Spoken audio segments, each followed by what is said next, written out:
Really good. I mean, I was really happy with the. This is our second day in pads, shoulder pads and helmets, and being full pads tomorrow. So, just really excited about the progress that the team is going. I think they're further ahead than I anticipated, but with the physical part of the game, I think we're right on par where we need to be. But there's some stuff that we need to fix, and we had a couple issues with administrative penalties, but I'd like to see that a little bit cleaner. But for the most part, I think it's going really smoothly.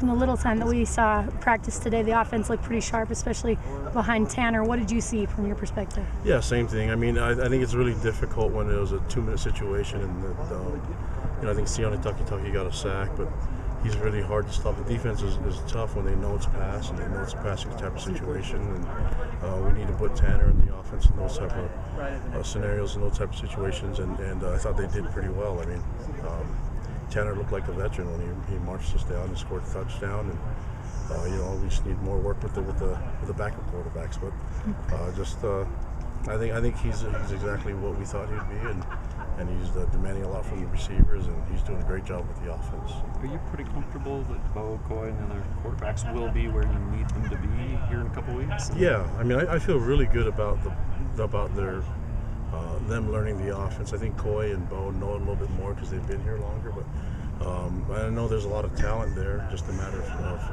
figuring out who's going to be the second guy and who's going to be the third guy.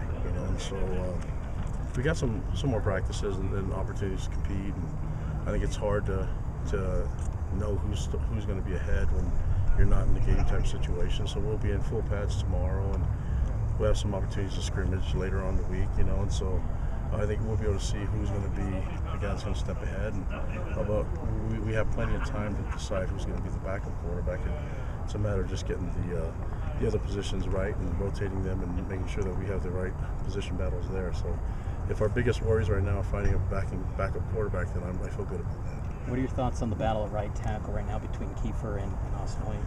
Yeah, it's a good battle. I mean, you see some of the guys with the threes. I mean, our third O-line looks really nice too. So depth-wise, we feel good about it, and there's a lot of talent there. But at the same time, we have Chandon on the other side that can play some right tackle, but he's over there battling with Schoaf. So there's the bodies are there. You just got to figure it out and give them chances to win it. Staying with the old. Sorry, go ahead. No, once they win the position, then we'll settle the depth chart. But it's too early to determine it right now. Staying with that old line, when do you expect Taipei Vaca to join your team? Soon, yeah, soon. I think it's a matter of getting that that class done, and once we have that all figured out, then he'll be here. Is it like a JC? Yeah, it's all that stuff that we don't have time for, and the rest of the people, out of respect for them. I know you're really interested. We'll have our own private conversation after.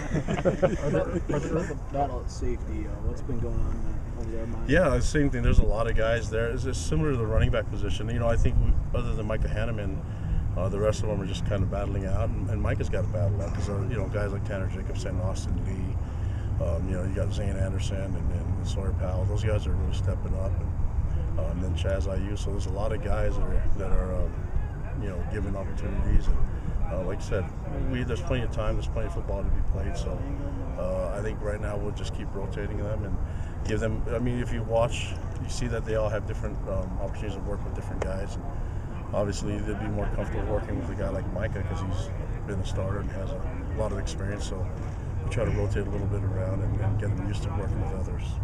Are there really returns on Sione Takitaki what you expected?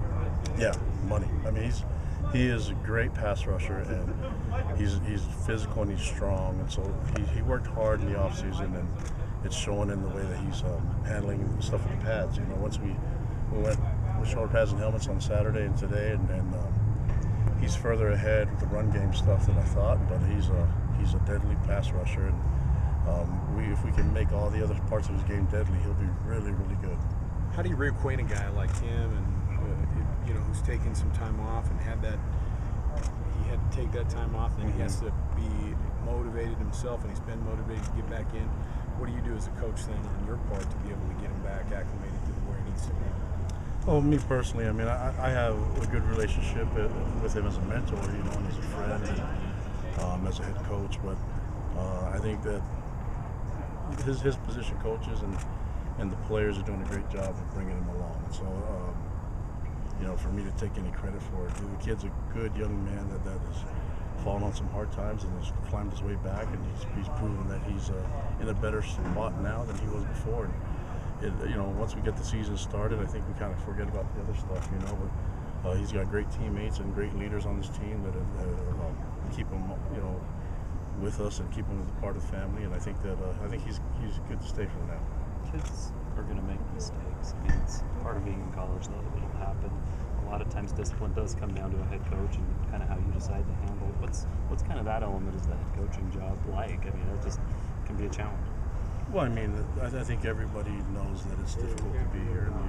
You live a different standard of life when you choose to be here, and it's a little bit more disciplined in other places. But a lot of schools have team codes and team rules, and our guys are committed to be here at this university, and my job is to be available for them and communicate and tell them that as a guy that not just a head coach, but as a guy that played here, and I know I look old, but I'm not that old. I mean, I was here 17 years ago, so hopefully things haven't changed that much. I mean, I had a pager compared to what they had. But it's 2000. In 2000, I had a cell phone. Just I could only text in the evening past 7, and I had 100 minutes for the No data for the whole month. Yeah. So yeah, Snake, and I was really good at Snake and Snake 2. So there you go.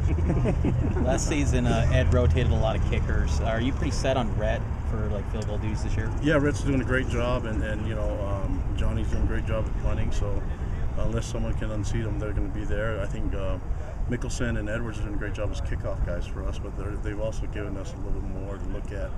The long field goals, so Rhett's limited a little bit, even though he got a little bit stronger. But we'll see. I mean, I think he feels comfortable knowing he's the first kicker, and then I think it's different now than when we went into the Arizona game. He feels a little more comfortable. He's been in some game-winning situations now, and I think it's just things have settled down for him a lot. How much